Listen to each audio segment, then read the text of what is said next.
I want to thank all the fans for coming out and giving us great support. I thought the energy was really good, and when we cut it to four, it got really loud.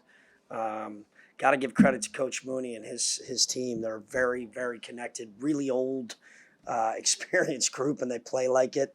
You know, I'm really impressed with how connected they look. Neil Quinn, his development over the course of the last couple of years is tremendous. And obviously, Jordan King, his addition. I mean, he's as good of a guard in this league that I've seen in this league since I've been in it in 3 years, especially with the ball in his hands. And, all of their other players stepped up when they needed them.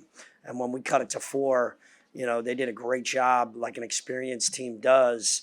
And an older group, they stuck together and they weathered the storm and kind of got to the line when they needed to and made the plays to kind of, eventually squash our little run that we made. But, I'm proud of our guys' effort.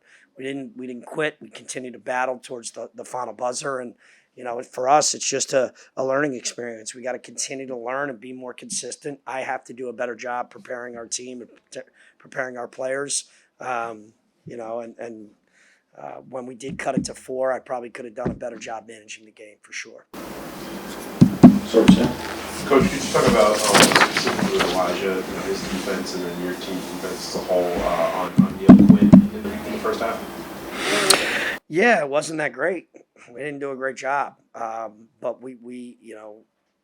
he made so many great plays, but they also hit some big time shots. I mean, they didn't miss a whole lot of shots in the first half, and when they did, it was like either a turnover. We turned them over 7 times. I don't think they get turned over too much like that. So we did a great job, but they made some big time shots. Kim makes a ridiculously tough shot in the corner. A couple of guys that aren't traditional 3-point shooters like the kid Hunt makes a step back contested three.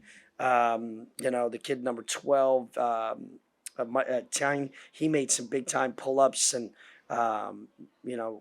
they all scored above their average. But so our defense wasn't too poor. They're a good shooting team and a very good offensive team, and they made some big shots when they needed to.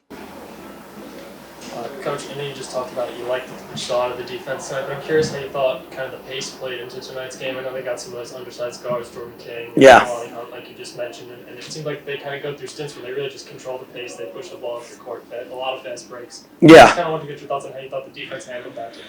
Well, actually, they don't play that fast. They don't average a ton of points, so we wanted to speed them up, and it worked in the stretch that we did a good job of guarding and pressuring them without fouling.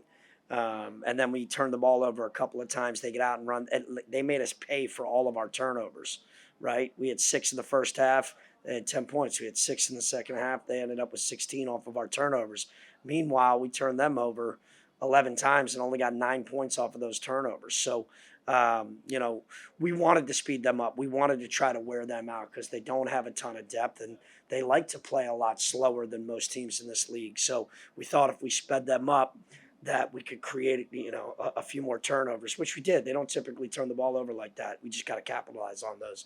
And then King, he's just really good in the open floor. So we wanted to pressure him in the backcourt, switch, get bigger guards on him in the front court.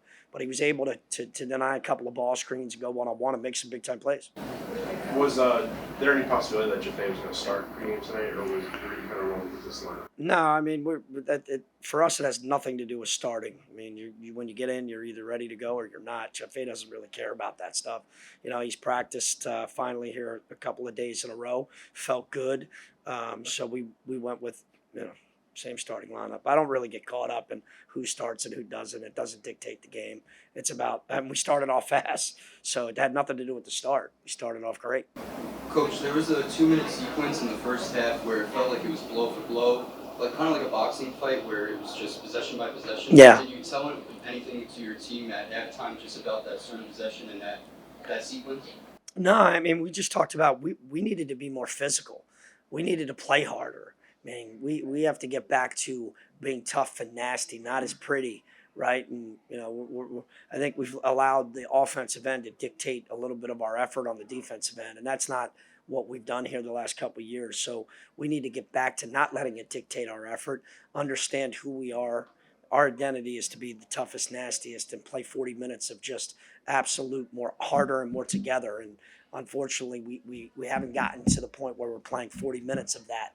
We've gotten good stretches of that, and you can see what we're capable of, just like the second half when we cut it to 4. But we need to be able to sustain that for an extended period of time.